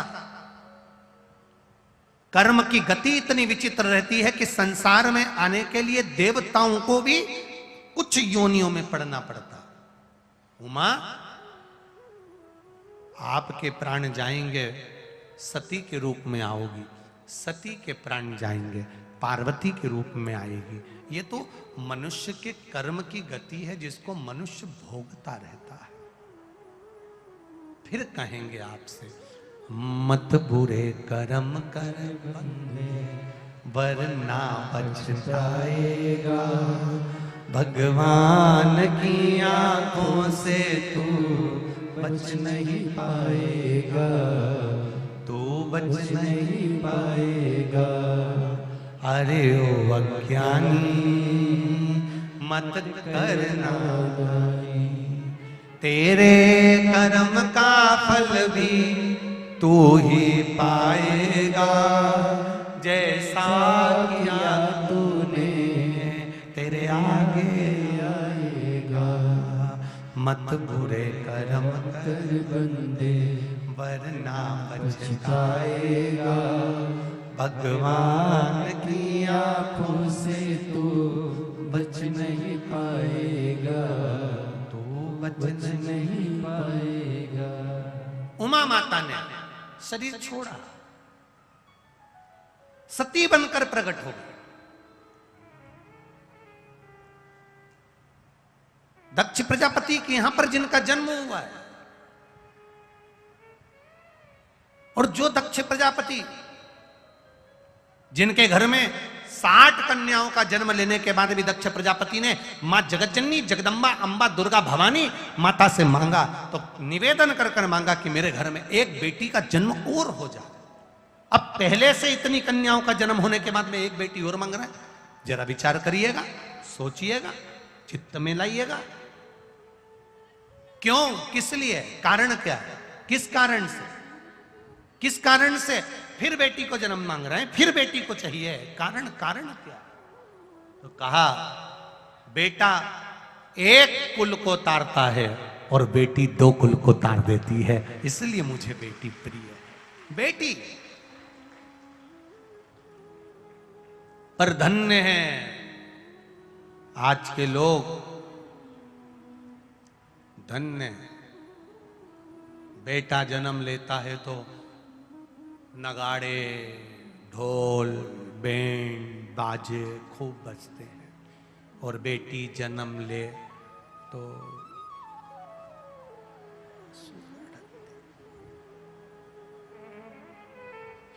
एक बात कहें, एक बात शायद लोगों को बुरी भी लग जाए, पर लग जाए तो वो तो जिंदगी हो गई, लगते लगते अब कहा करे उसको। एक बात कहना चाहेंगे, भले लोगों को लगे तो लग जाए, पर इतना जरूर कहेंगे, घर की मां, घर की बेटी, घर की बहू, घर की सास, घर की ननंद, घर में रहने वाली जो भी नारी हो, शिव महापुराण की कथा कहती है नारी पुरुष का आधा हिस्सा है, तो शिव पुराण कहती है कि नारी भी किसी गुरु से कम नहीं होती है, वो मार्ग बताने वाली होती है। किसी किसी को बुरा लग सकता है इस बात से कि गुरुजी ने नारी को गुरु कहा। हाँ, क्यों नहीं हो सकता। एक मां जब अपने बच्चे को ज्ञान देने के लिए आती है, छत्रपति शिवाजी की माता जीजाबाई ने कह दिया छत्रपति शिवाजी से, शिवाजी ये सामने बना हुआ किला मुझे चाहिए। शिवाजी कहते हैं उस किले में दे रहा है, उसके पास सेना है, किले को मैं अपना नहीं बना सकता। अगर सुन शिवाजी, कल तक ये किला मेरा नहीं हुआ तो सोच मैं इस किले पर चढ़ाई करूंगी। इतना सुनना था, छत्रपति शिवाजी तुरंत अपने कुछ सैनिकों को साथ लेकर चढ़ाई कर दी है।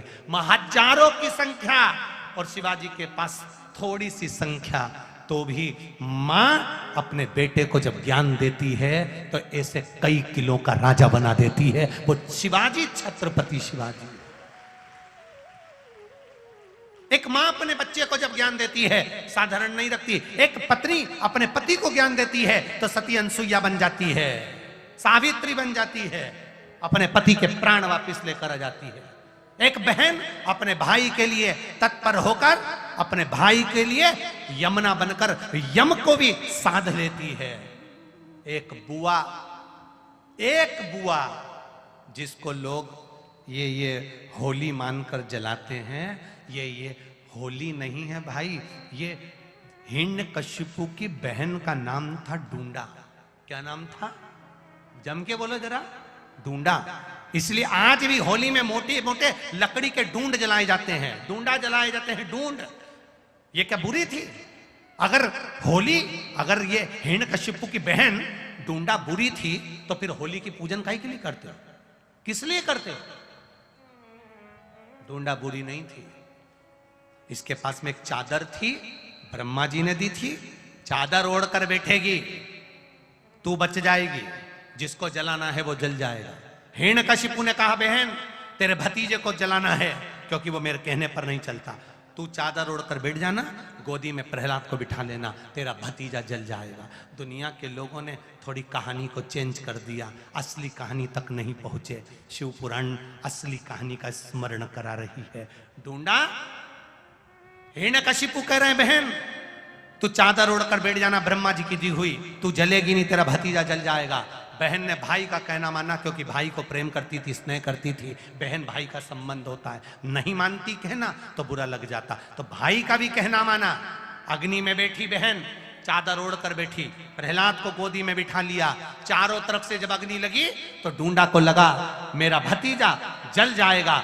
डूंडा ने अपनी चादर उतारकर अपने भतीजे पर डाल दिया और अपने भतीजे को बचा लिया और डूंडा खुद जल गई। इसको कहते हैं बुआ, जो देती है दुआ। बुआ कभी बद्दुआ नहीं देती, अगर बद्दुआ देती तो उसका नाम बुआ नहीं होता, उसका नाम कभी बुआ नहीं होता। उसने अपनी चादर उतारकर अपने भतीजे पर डाल दी, प्रहलाद को बचा लिया, खुद जल गई और जलकर परमात्मा की होली इसलिए हमारे यहां मनाने लगे। जम के बोलो जरा, होली इसलिए हमारे यहां होली मनाते हैं। क्यों मनाते हैं?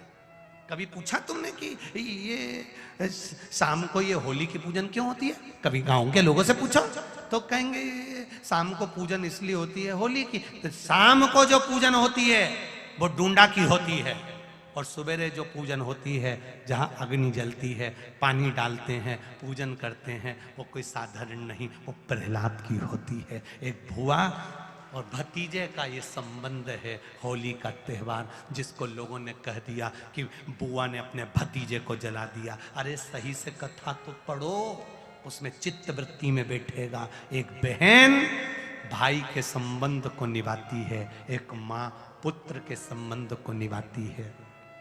एक सास बहू का जो संबंध है उसको लोग नहीं समझ पाते।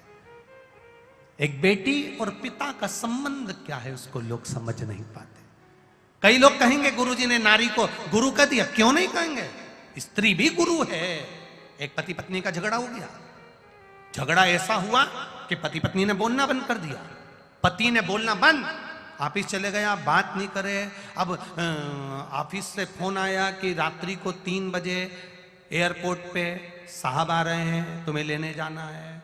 अब पति ने विचार करा, पत्नी से बोलचाल बंद है, जगाएगा कौन, यही सुबह जल्दी जगती थी, मेरे को जगा देती थी। इसने एक पर्ची ली और पर्ची पे लिख दिया कि मुझे 3 बजे रात को जगा देना, और पत्नी के सिराने रख दी, पत्नी के सिराने रख दी। बोलचाल बंद था, दोनों नहीं बोल रहे। सवेरे उठा पति 7:30 बजे,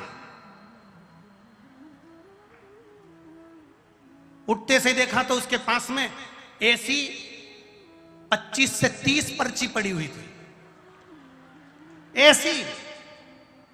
पति ने खोल कर देखा तो उसमें लिखा था, उठ जाओ 3 बज रही है।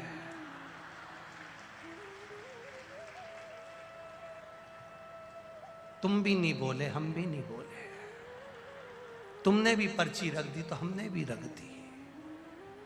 जैसा तुम्हारा गाना वैसा हमारा बजाना, मत बोलो। तुरंत पति उठा, 7:30 बजे जो पर्ची का ढेर लगा था, चिल्ला के बोला, तू जगा नहीं सकती थी? पत्नी बोले, तो तुम रात को बोल नहीं सकते थे? तुम बोलते, नहीं जगाती तो बात दूसरी थी। तुम्हारे लिए तो मैं रात भर जगकर सवेरे उठा सकती हूं, मैं नारी हूं। एक स्त्री में, एक नारी में शिव तत्व आधा भरा हुआ होता है। जितना बल नारी में, धैर्य नारी में, विश्वास नारी में, भरोसा नारी में जितना होता है, उतना पुरुष में भी नहीं हो पाता महाराज। पति का जरा सा सिर दुखता है और वो पूरे घर को हथेली पर उठा लेता है, और पत्नी जिसके गर्भ में संतान होती है, कष्ट पर कष्ट भोगती रहती है, मुख से एक शब्द नहीं कहती है, वो नारी होती है। वो नारी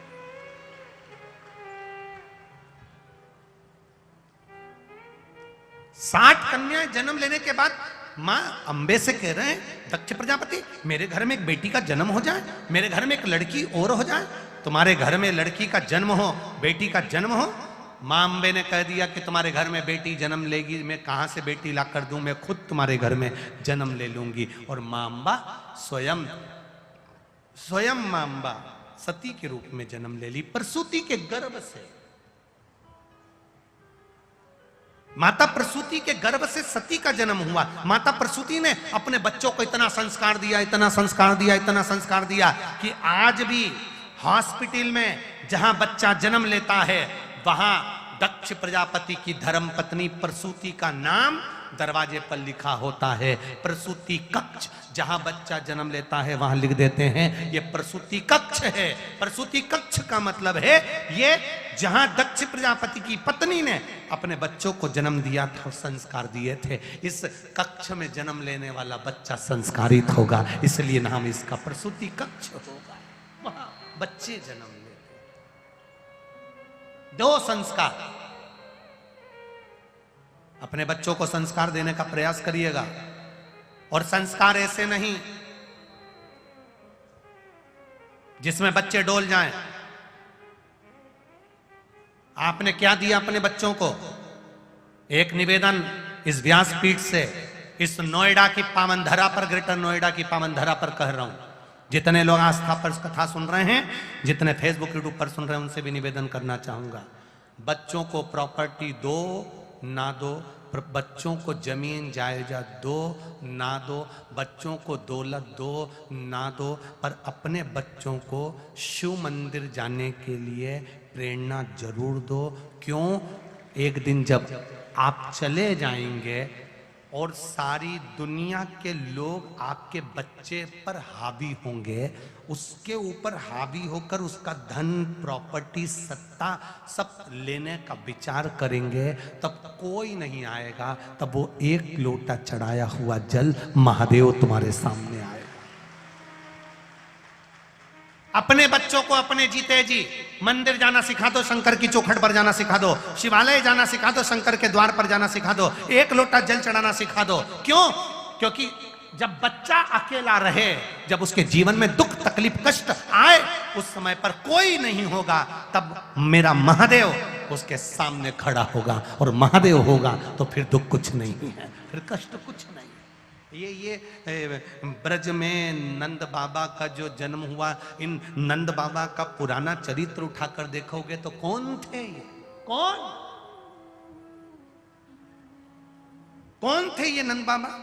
इनका पुराना चरित्र जरा उठाकर देखिए, स्कंद पुराण से निकालिए, शिव पुराण से निकालिए। उज्जैनी अवंतिकापुरी में एक बेधव्य नारी रह रही है, उसका छोटा सा बच्चा है, विधवा है वो, उसका बच्चा छोटा सा है।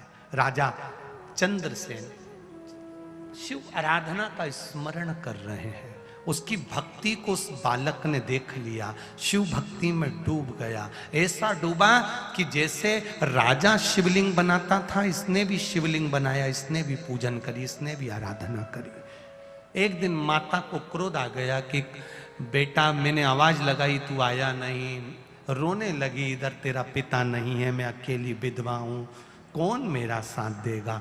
मेरा बेटा भी अगर भजन में लग गया, भक्ति में लग गया तो कौन देगा? मां ने शंकर जी को उठाकर फेंक दिया, शिवलिंग टूट गया। शिवलिंग टूटा, बच्चा बिलक कर रोने लगा, जमीन पर सो गया, पड़ गया, रो रहा है, मेरा महादेव, मेरा महादेव, मेरा महादेव, बार बार रोया।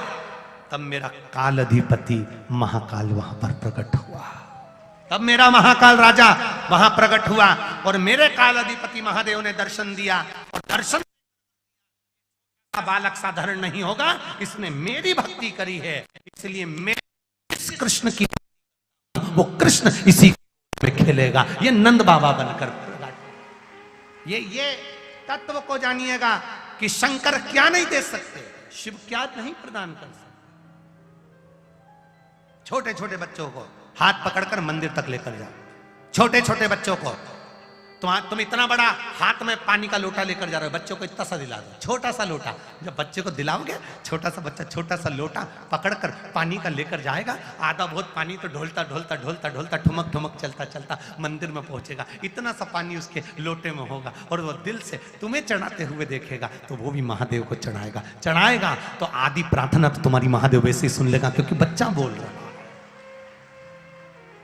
सिखाओ छोटे छोटे बच्चों को, स्कूल जाने से पहले महादेव के मंदिर जा, शिवालय जा, शंकर के द्वार जा, उसकी चौखट तक चले गया तो कभी खाली नहीं जा सकता, उसके द्वार तक जाइए।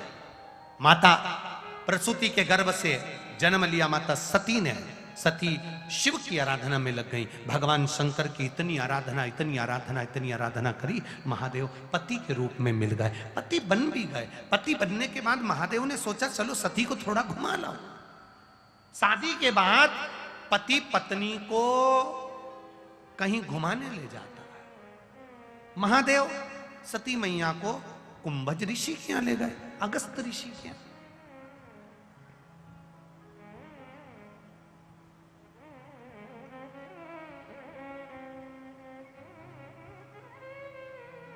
कितना शिव भक्ति का कितना बल प्राप्त हुआ है, जरा विचार करिएगा। जो पिकनिक के स्पॉट बने हुए हैं,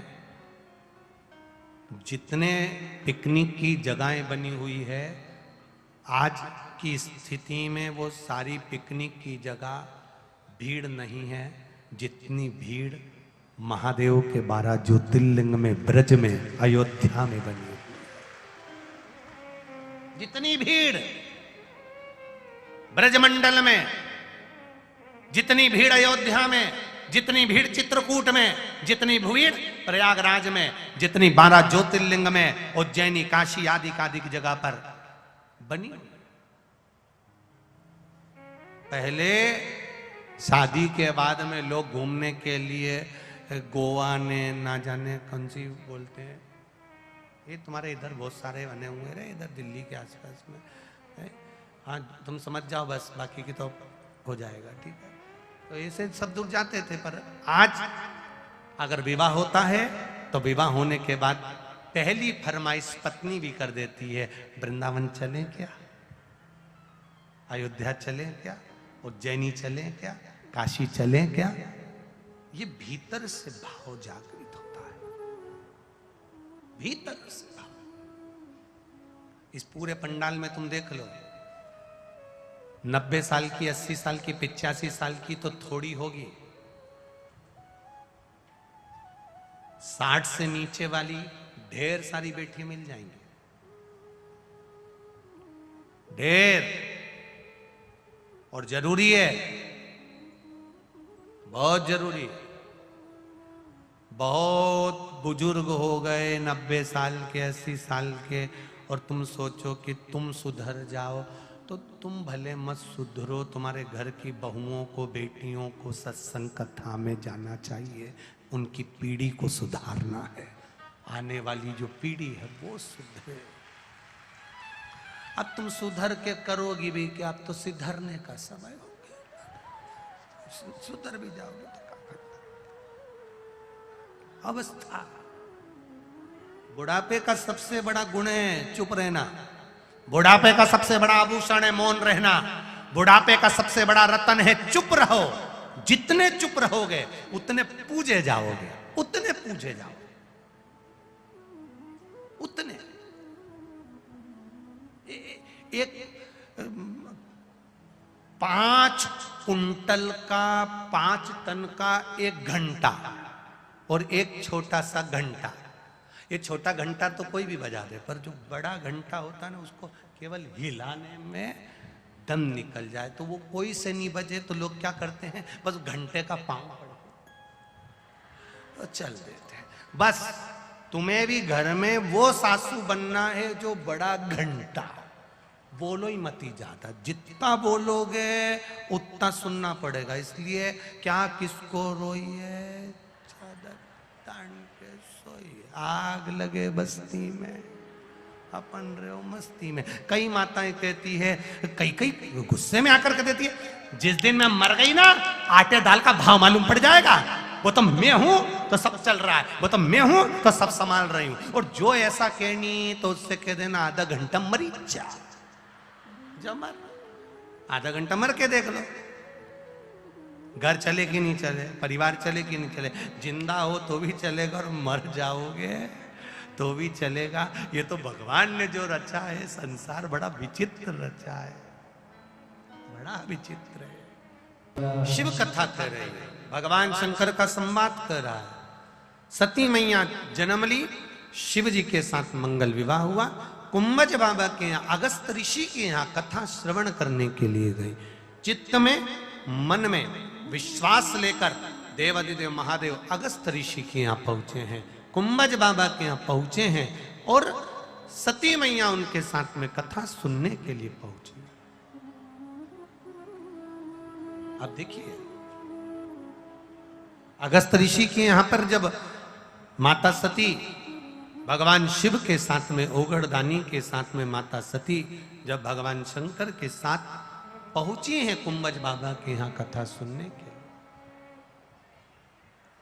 शिव जी का मन कथा में लगा, पर माता सती का मन कथा में नहीं लगा।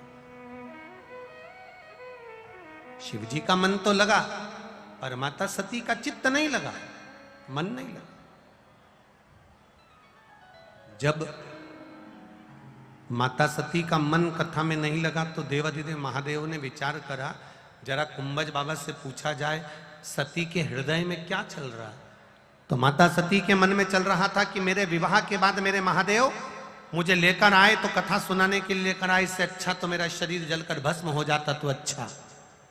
कथा में बैठकर, भगवान शंकर की साक्षी में बैठकर, भगवान शंकर के साथ बैठकर, भगवान शिव की शिव महापुराण में बैठकर तुम्हारे मन में जो चलता रहता है बाबा वो पूरा जरूर करते हैं। इसलिए अच्छा सोचना, अच्छा करने का प्रयास करना, अच्छा विचार करना।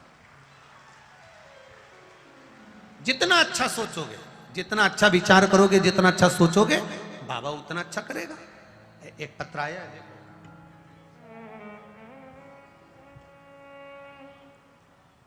पत्र बड़ा है।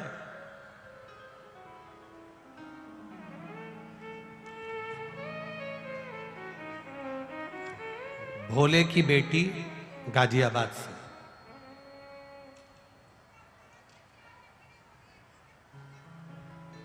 पत्र में लिखा है, एक लाइन बड़ी सुंदर लिखी है, एक लोटे जल का महत्व अगर बताऊं तो मेरी पूरी जिंदगी निकल जाएगी केवल बताने के लिए कि बाबा ने क्या क्या दे दिया है। कुछ चीजें जिसने लिखा होगा पत्र, उन्होंने नाम नहीं लिखा है, बस भोले की बेटी लिखा है।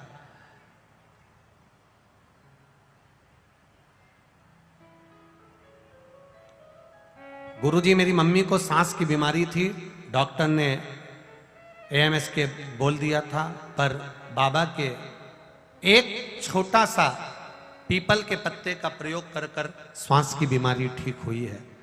सीहोर के रुद्राक्ष का क्या वर्णन करूं। गुरुजी, मम्मी को 2022 में दीपावली के पास सोराइसिस जैसी बीमारी हो गई थी। कम से कम 60 से 70 हजार तक की दवाई खा ली थी मम्मी ने, पर कोई असर नहीं था। डॉक्टर ने 1 साल का इलाज बताया, फिर कहा यह बीमारी रहती ही है, जाती नहीं। मेरे मम्मी को बोला सीहोर चलते हैं, रुद्राक्ष नहीं वहां से लेकर आते हैं। कोई बात नहीं, मैं विश्वास से मेरे महादेव सब सही कर देंगे। गुरुजी, हम रुद्राक्ष लेकर आए, जल के पात्र में गलाते, सुबह शिव जी को चढ़ा देते, उसका पानी लाकर मम्मी को देते, मम्मी पीती और शरीर में लगाती। बाबा, डॉक्टर कह रहे थे ये ठीक नहीं होता। गुरुजी, ये शिव की कृपा है, मेरे बाबा ने मेरी मम्मी को पूर्ण तरह से ठीक कर दिया है। ये शिव तत्व है। यो घड़ी जो पत्र में आपने लिखा, गुरुदेव, मेरे पापा यूपी पुलिस में ही कार्यरत हैं। वो कभी इस चीज को मानते नहीं थे, पर जब मेरी मम्मी की तबीयत ठीक हुई तो मेरे पिताजी भी शिव जी को 1 लोटा जल चढ़ाने लगे। ये शिव तत्व है हमारा। तेरी कृपा बिना न हिले एक भी अणु, लेते हैं श्वास तेरी कृपा से तनु। बखान क्या करूं मैं राखों के ढेर का, चपटी भभूत में है खजाना कुबेर का। शिव तत्व को जो जाना था, सती मैया ने भूलवश मांग लिया कि मैं जलकर भस्म हो जाऊं तो अच्छा। सती मैया अपने पिता के घर पर गई और जलकर भस्म हो गई। महादेव ने मांगा था राम जी का दर्शन, तो उनको राम का दर्शन हुआ। जो सती माता जलकर भस्म हुई वही हिमालय राज के यहाँ पार्वती के नाम से विख्यात हो गई। और माता पार्वती भगवान शिव को रिझाने के लिए तप साधना करती हैं। भगवान शंकर और माता पार्वती का मंगल विवाह हो रहा है। जोरदार ताली बजाकर स्वागत करें। शिव पार्वती आ रहे हैं।